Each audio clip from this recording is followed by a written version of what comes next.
ما آمدیم خواهرای پنجطلایی ما در سمت شمال کشور ما نوآوری کردن، زحمت کشیدن، قالینای 100 متره، 3 دانه قالین 100 متره 300 متر قالین بافتن، قالین وطنی.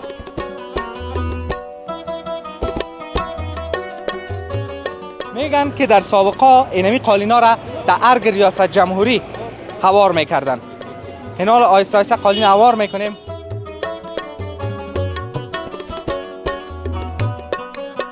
حاجی صاحب بود دفعه قالین 200 متر مربع که ما دیدیم قیمتش $1,00,000 بود.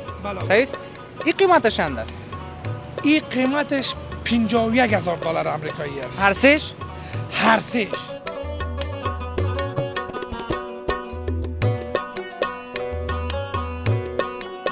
چند ماه بافته شده؟ چند ماه؟ در 36 ماه بافته شده. چند نفر در این مصروف؟